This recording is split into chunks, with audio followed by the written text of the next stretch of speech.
So hello everyone, how are you all. कैसे आप सभी लोग।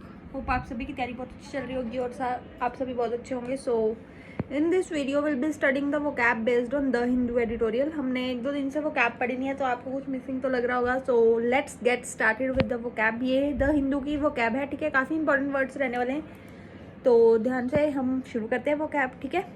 तो जो हमारा फर्स्ट वर्ड है दैट इज गल्फ। गल्फ का मीनिंग क्या है गाइस? अ वाइड और significant difference between two things. मतलब किसी दो चीज़ों के बीच में कोई गैप है, डिवाइड है, या फिर गल्फ है, एक तरह से फासला हम बोल सकते हैं, ठीक है। वहीं अगर हम इसके एंटोनियम्स की बात करें तो हम बोल सकते हैं किसी चीज़ के बीच में लिंक है, कोई चीज़ कनेक्टेड है, लिंक्ड है, यूनियन है, उनके बीच में कोहेशन है, हारमनी है, ठीक है। तो ये हमारे एंटोनियम्स में आ गया।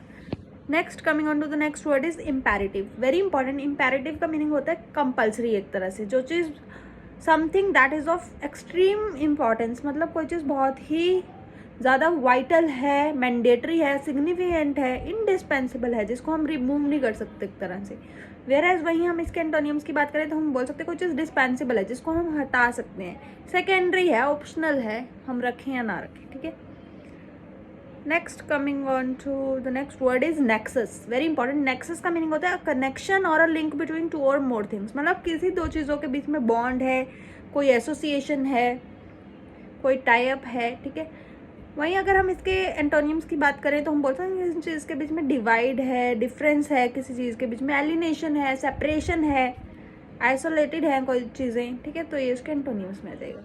Coming on to the next word is averred. एक तो होता है एवर्ट करना। एवर्ट का मतलब होता है किसी चीज़ को अवॉइड करना, एक तरह से प्रिवेंट करना। बट यहाँ पे हम एवर्ड की बात करें, AVERRED, एवर्ड। एवर्ड का मीनिंग क्या है गाइस? टू असर्ट और डिक्लेयर समथिंग कॉन्फिडेंटली। मतलब हम किसी चीज़ को बहुत ही कॉन्फिडेंस के साथ, दृढ़ता के साथ बोल रहे हैं। Means we are stating something, affirmation, stated affirmation या प्रोक्लेम, मतलब कॉन्फिडेंस के साथ किसी चीज़ को बोलना। वहीं अगर हम इसके एंटोनिम्स की बात करें तो हम बोल सकते हैं किसी चीज़ को हम डिनाई कर रहे हैं, रिफ्यूट कर रहे हैं, उसे मना कर रहे हैं, ठीक है, रिजेक्ट कर रहे हैं। नेक्स्ट जो हमारा वर्ड है दैट इज अंडरगर्डिंग। अंडरगर्डिंग का मतलब क्या होता है? टू प्रोवाइड सपोर्ट और फाउंडेशन फॉर समथिंग। मतलब हम किसी चीज़ को बोल्स्टर कर रहे हैं। बोल्स्टर का मतलब खुद में होता है किसी चीज़ को सपोर्ट दे रहे हैं, स्ट्रेंथन कर रहे हैं, अंडरपिन कर रहे हैं, उसकी इंपॉर्टेंस को बढ़ा रहे हैं। वेराइज अगर हम इसके एंटोनियम्स की बात करें तो हम बोल सकते हैं किसी चीज़ को हम वीकन कर रहे हैं, निगलेक्ट कर रहे हैं, अंडरमाइन कर रहे हैं, उसकी इंपॉर्टेंस को कम कर रहे हैं, ठीक है। Next very important is debilitating. Debilitating का मतलब क्या होता है? किसी चीज़ को हमने कमज़ोर बना दिया एक तरह से। कॉजिंग समवन और समथिंग टू बिकम वीक और इनकैपेबल ऑफ फंक्शनिंग इफेक्टिवली। मतलब हमने किसी चीज़ को एनफीबल कर दिया। इनफीबल का मतलब क्या होता है? वीकन करना, किसी चीज़ को एग्जॉस्ट करना, ठीक है, पैरालाइज कर देना, मतलब उसको कमज़ोर कर देना। वहीं अगर हम उसके एंटोनियम्स की बात करें तो हम बोल सकते हैं किसी चीज़ को स्ट्रेंथन करना, रिजुविनेट करना, किसी चीज़ को रिजुविनेट, रीइन्वोग्रेट करना, ठीक है। ये सारे उसके एंटोनियम्स में आ जाएंगे।